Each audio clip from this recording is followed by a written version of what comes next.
Lucas capítulo 16. Lucas capítulo 16.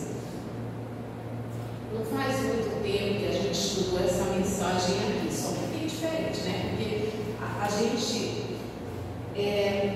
pegou todas as lições do administrador infiel, e hoje a gente não vai pegar todas as lições do administrador infiel, falar por alto, né? Porque daqui eu quero um versículo apenas, e esse um versículo, essa semana ele martelou muito na minha cabeça, muito. Às vezes a pregação vem de uma observância. Já ouvi alguns pastores relatando que vem uma mensagem do céu para o coração deles enquanto eles estavam assistindo desenho animado. Irmão, você sabe por quê? Porque quando você está buscando as coisas do alto, quando você está ligado no céu, às vezes você está olhando para uma coisa e o teu olhar não é natural. Você consegue pegar ensinamentos ali, o Espírito Santo consegue falar com você. E teve algumas coisas que eu observando essa semana, um versículo começou a martelar na minha cabeça. E aí eu tentei trazer outra coisa hoje, mas esse versículo martelando na minha cabeça, então é ele que a gente vai estudar. Vou passar aqui por cima, sem estudar muito bem. A gente pega o versículo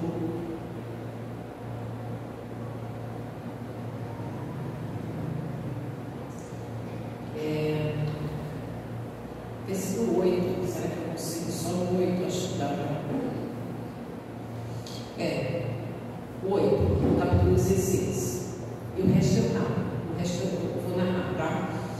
E elogiou o Senhor o administrador infiel, porque se houvera adiantadamente, porque os filhos do mundo são mais hábeis na sua própria geração do que os filhos da luz.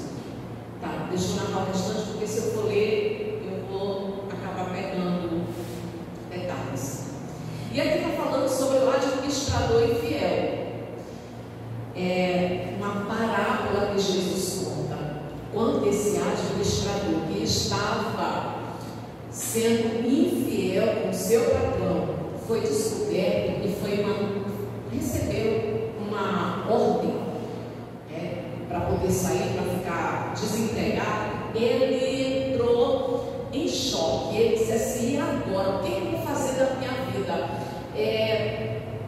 Eu não sei trabalhar de outra coisa, pegar na enxada eu não quero, mendigar eu tenho vergonha, o que eu vou fazer? E aí ele resolve chamar todos os devedores do patrão dele, e ele faz um acordo com todos os devedores, fazendo com que cada um pagasse apenas metade da sua dívida. Para os devedores, aquela foi uma oportunidade incomum, e eles não queriam perder aquela oportunidade de maneira nenhuma. Quem estava devendo 100 ia pagar só 50, então eles não queriam perder aquela oportunidade. E além do mais, o mordomo falava em nome do patrão dele. Todos os devedores acreditavam que aquele negócio ali tinha o aval do patrão. O patrão havia dado para ele a liberdade para negociar daquela forma. Eles nunca imaginaram que ele estava agindo sem a autorização do patrão. Quando o patrão chega e descobre o que ele fez, ele tanto conseguiu amigos, olha isso, ele tanto conseguiu amigos através de Mamon, como ele conseguiu encher os cofres do patrão. Então o patrão elogia ele. Jesus diz: os filhos das trevas, as pessoas que vivem, anseiam apenas pelas coisas terrenas, são mais hábeis, mais ágeis, mais determinadas nas suas coisas do que os filhos da preocupadas apenas com as coisas desse mundo, as coisas terrenas, em conquistar o que as pessoas querem, satisfazer os seus prazeres, esses prazeres que vieram na tua cabeça, tá? Querendo satisfazer os seus prazeres, estão querendo conforto, elas querem riqueza, boas promoções, cargos nas empresas, faculdade, querem um futuro, e por isso que elas querem, elas se empenham. Tudo que essas pessoas mundanas, que tem pensamento apenas aqui, nessa terra, tudo que elas almejam, elas se empenham por aqui, elas lutam por aqui, elas vão em busca determinadas, ousadas, elas insistem. É algo que de fato eu estava percebendo essa diferença. Elas querem, elas insistem, elas persistem, e a porta é fechada na cara da pessoa, mas a pessoa vai novamente bater na porta. Elas insistem até elas conseguirem aquilo que elas querem, enquanto as pessoas que têm com elas o poder do Espírito Santo, o poder do Espírito de Deus, elas são mais tímidas, acovardadas, preguiçosas. E aqui, Jesus ele também dá seguimento, falando o seguinte, olha só, no versículo 9: e eu vos recomendo das riquezas de origem rica fazer amigos, para que quando aquelas vos faltarem, esses amigos vos recebam nos tabernáculos eternos. Quem é fiel no pouco também é fiel no muito, e quem é injusto no pouco também é injusto no muito. O administrador infiel, ele não foi elogiado pelos meios, tá? Os meios que ele usou não foi elogiado, ele foi elogiado pela determinação. E Jesus ele diz que nós devemos, o mundo, as pessoas devem usar de mamon para fazer amigos. Que amigos? Empregar, porque nós somos administradores da graça de Deus. De tudo aquilo que vem para a nossa vida, nós somos administradores. E o dinheiro, a Bíblia diz que é um Deus. E muita gente se perde exatamente pelo dinheiro. E Jesus ele deixa bem claro aqui que todo cristão ele deve se abster da avareza, ainda que ele tenha pouco, não há uma justificativa, ele deve ser fiel no pouco e usar o dinheiro para conquistar amigos, para que esses amigos provavelmente os receba nos tabernáculos eternos. Ou seja, o dinheiro acaba, mas as boas obras não. Então, se o dinheiro é empregado para conquistar pessoas para o reino de Deus, o dinheiro é empregado, ele vai acabar. Mas lá no céu, as pessoas que foram conquistadas através de mamon para se aproximar do Evangelho, ou seja, o dinheiro que é usado, empregado no Evangelho, essas pessoas que são conquistadas através de mamon aqui, poderão estar lá no céu para receber essa pessoa. Mas, voltando para o que mais me chama a atenção, tá? Só passando uma pincelada sobre alguns ensinamentos do administrador infiel. Os filhos das trevas são mais hábeis, mais ágeis, mais determinados. Eles querem. Os filhos da luz, da luz são os filhos de Deus, são aqueles que são dedicados às coisas sagradas. Entre as coisas sagradas, aqueles que buscam fazer a vontade de Deus, conhecer a vontade de Deus pela palavra, e é lógico, né, se familiarizar com a palavra. Essas pessoas querem, o que elas querem? Querem tantas coisas. As pessoas que vêm da igreja, elas têm desejos nos seus corações, desejo de cura, desejo de libertação, desejo de casamento abençoado. Elas têm desejo, e muitas delas têm uma amarração, têm uma dificuldade, uma deficiência na sua vida que está ali encravado, está ali, não passa. E o que elas fazem? Deixa eu dar um exemplo aqui. A vida financeira tem uma amarração, tem, vamos dizer assim, como muitas pessoas falam lá fora, né? Tem um azar, as coisas não desenvolvem, não vai para frente. Tem um problema na vida financeira dela, que ela só vive apertada, só vive passando, fechando e passando aperto, passando privações, e aquilo dali é o motivo de ela perder a paz dela. E às vezes, olha lá, perder o sono, perder a apetite, perder o sossego na vida financeira dela.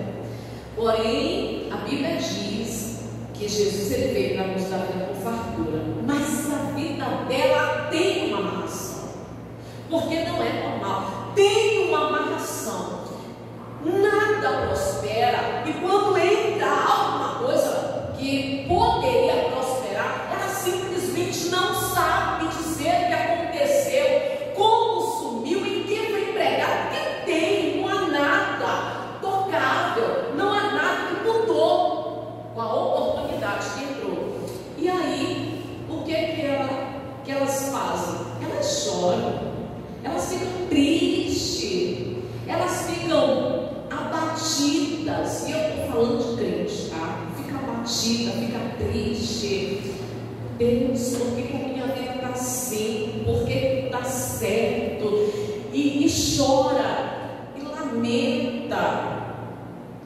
Porém, junto com essas lágrimas, com esse lamento, tem o medo, tem a covardia, tem a preguiça, coisa que o povo lá fora não tem. Eles querem, eles correm, vão atrás, eles lutam, eles conseguem. E nós temos como conseguir aquilo que desejamos. Nós temos.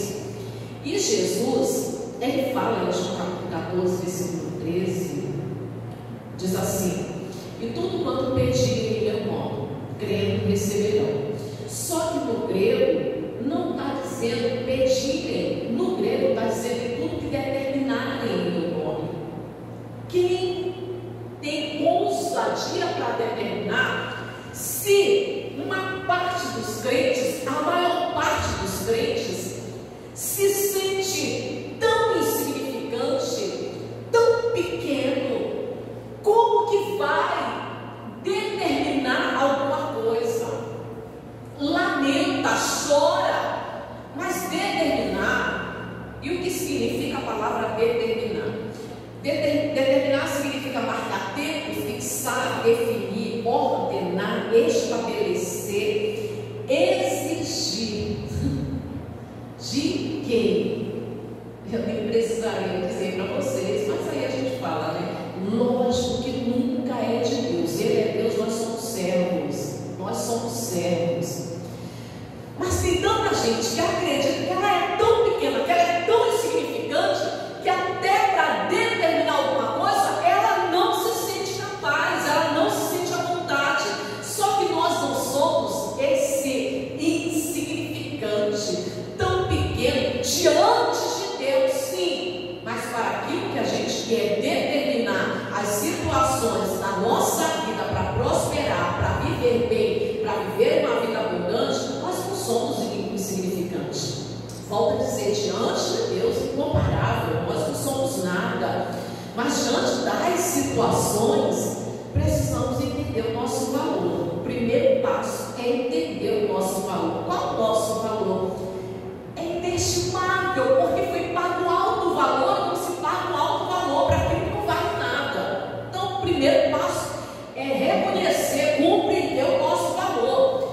Deus é o Senhor, nós somos seus servos, fomos criados por Deus, mas temos valor, porque Deus nos fez para sermos vitoriosos por meio de Cristo. Então, não somos esses insignificantes, afinal a Bíblia diz, Hebreus capítulo 10, que nós devemos entrar com ousadia e confiança no Santo dos Santos. Mas a determinação, a exigência, marcar tempo, é lógico que não tem nada a ver com Deus, é com o diabo.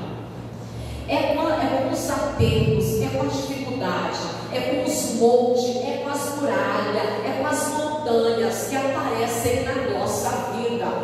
Volto a dizer, os filhos das trevas, eles querem, eles insistem, eles vão lá, eles ficam batendo na mesma terra, eles ficam insistindo, eles não têm medo, não têm vergonha de buscar, de lutar para aquilo que eles querem. E os filhos de Deus que têm o poder do Espírito Santo se acovardam, se intimidam, ficam esperando as coisas acontecer, quando na verdade nós temos o poder de Deus através da palavra, e nós podemos dizer com ousadia, através, estando familiarizados com a palavra, podemos dizer que o diabo tem que sair da nossa vida financeira, que ele deve sair da saúde, que essa doença do inferno, o diabo tem que pegar ela e vai embora com essa doença. Mas é lógico, irmãos, que isso é uma coisa proveniente de fé. E quando diz que nós podemos entrar no Santo dos Santos, você precisa entender que essa ousadia é individual. Mas tem muita gente que acha que para conseguir um milagre, ela precisa da intervenção de um obreiro, de um pastor, de um presbítero, não sei lá quem é. Você pode usar esse poder. Ter fé. Como que eu vou conquistar algo que o meu coração deseja e que eu sei que é a vontade de Deus? Eu sei que esse mal que se alojou na minha vida não vem de Deus, não foi Deus que colocou, Deus não me deu. Como que eu vou conseguir? Os milagres e as bênçãos de Deus vêm por meio da fé.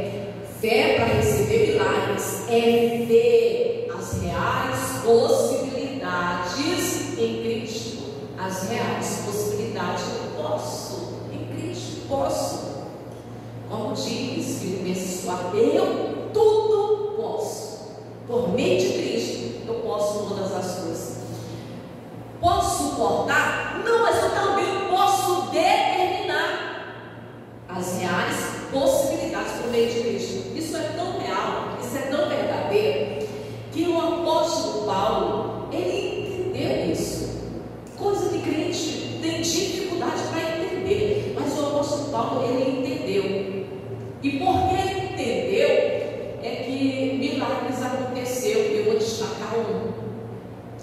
E muita gente não consegue compreender poder, quando ela usa o nome de Jesus com fé, com confiança, quando da boca dela sai o nome de Jesus em determinação, que ela usa contra o mal, contra o problema, contra uma montanha. E o apóstolo Paulo entendeu que diante dele estava uma impossibilidade. Atos capítulo 14, versículo 8. A gente vai falar rapidinho para o terminar mesmo. Atos 14.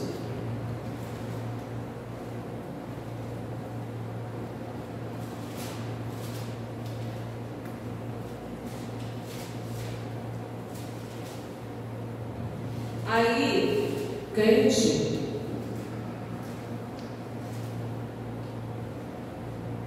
com receio, achando que não pode, mas é porque, gente, infelizmente, isso é muito comum nas igrejas. Aqui, parou muito isso, né? Mas, porque eu também chamei muita atenção, aqui tinha uma mania feia da gente fazer oração, fazer aquela oração forte, determina, apresenta tuas mãos, coloca tua mão aí sobre essa dor, determina que a mão vai embora quando terminava a reunião. Aí a pessoa sempre vinha um ou dois pedindo oração, porque estava sentindo com o seu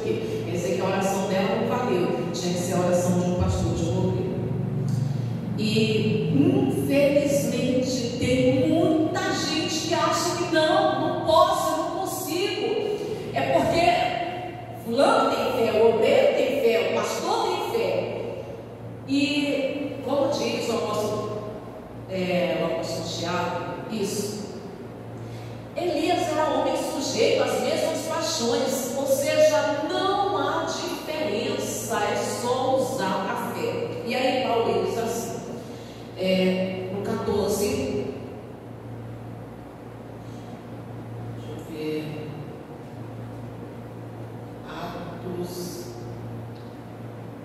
versículo 8. Em Listra, costumava estar sentado certo homem aleijado, paralítico desde o seu nascimento, o qual jamais pudera andar. Esse homem ouviu falar Paulo, que, fixando nele os olhos e vendo que possuía fé para ser curado, disse-lhe em alta voz: apruma-te direito sobre os pés. Ele saltou e andava. Paulo entenda uma coisa, foi dado ali uma ordem, aquilo que eu falei sobre determinação, marcar tempo, fixar, definir, ordenar, estabelecer, determinar, exigir. Paulo exigiu, determinou, marcou tempo. Agora te levanta sobre os teus pés, anda. Ali ele fez uma determinação. Um outro exemplo também, que a gente acha que a gente é tão pequeno, tão insignificante. Já os outros eram mais poderosos, mais fortes, E eu sempre falo para vocês que ninguém impede você de crescer na presença de Deus, de alcançar a intimidade com Deus. Isso é uma coisa que ninguém pode interferir de tal forma que você sentado ali, mas vivendo a tua vida com Deus, você pode viver uma vida mais poderosa do que aquele que exerce o ministério, que tem o dom, seja lá qual for, de pregar, ou de ensinar, de ministrar, seja lá qual for. Você consegue ter essa intimidade com uma pessoa que teve uma determinação, sabe? Parece que a situação de alguns crentes ainda não chegaram ao ponto de eles sentirem uma necessidade de usar determinação.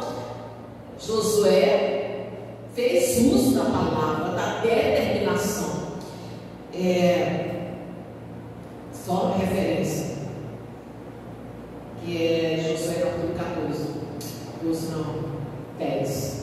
E ele disse ao sol: detente, ou seja, para, no lugar onde você está, para. Essa foi a determinação, a ordem. Ele deu uma ordem. Josué falou, deu uma ordem, fez uso do poder da palavra, e imediatamente a palavra dele obteve resultado que ele quis. Nós temos o poder do Espírito Santo.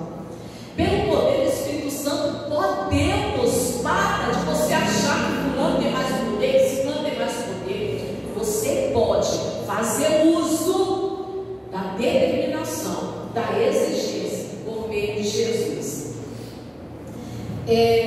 Estar determinado significa decidido, firme, resoluto, ousado, audaz. O que a gente viu lá no começo, né? Estar determinado. Tem que determinar, marcar tempo. Estar determinado significa decidido, firme. Você quer alguma coisa? Vai, luta. Melhor do que esse povo lá fora. O povo que apenas quer as coisas aqui da terra, não usa o poder do Espírito Santo. Mas quando eles querem, eles estão resolutos, firme, determinados.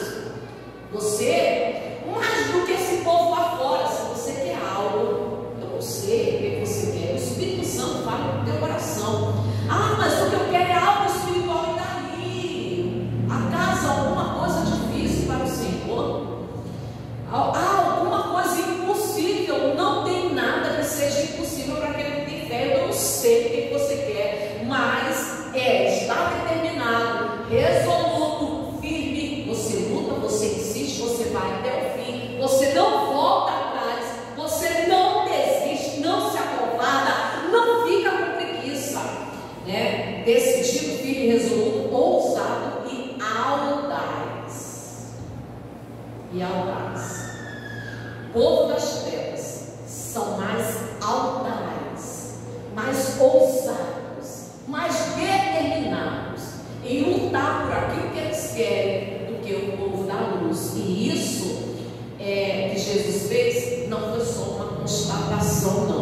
isso foi uma crítica, foi uma advertência, e a gente deve levar isso como uma advertência. Nós precisamos ser mais ousados pelas coisas que a gente deseja, principalmente pelas coisas espirituais, do que o povo das trevas. Deixa eu terminar com vocês esse versículo que eu falei, termino com vocês em Hebreus 10. Hebreus 10.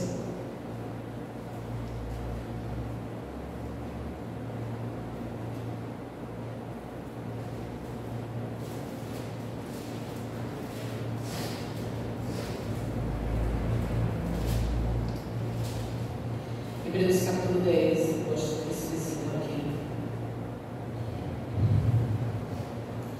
Em Cristo, fé para receber milagres e para ver, para ter as bênçãos de Deus, é preciso você ver as reais possibilidades nele. Então, está dizendo aqui no versículo capítulo 10, no versículo 19, depois, irmãos, intrepidez para entrar no Santo dos Santos pelo sangue de Jesus. O que você quer mais? Se você tem livre acesso à presença de Deus, no Santo dos Santos, se você tem livre acesso, por que você vai achar que alguém tem mais poder do que você? Se você quer, você pode determinar, porque tudo que você determinar no nome de Jesus, você vai conseguir. Amém, Jesus? Vamos orar? Se coloque de pé em nome de Jesus Cristo. Vamos fazer uma oração. A igreja fecha os olhos em nome de Jesus. E o Senhor diz, e às vezes a gente deixa passar despercebidos. Tem gente que às vezes deixa passar despercebido tudo quando pedirem em meu nome,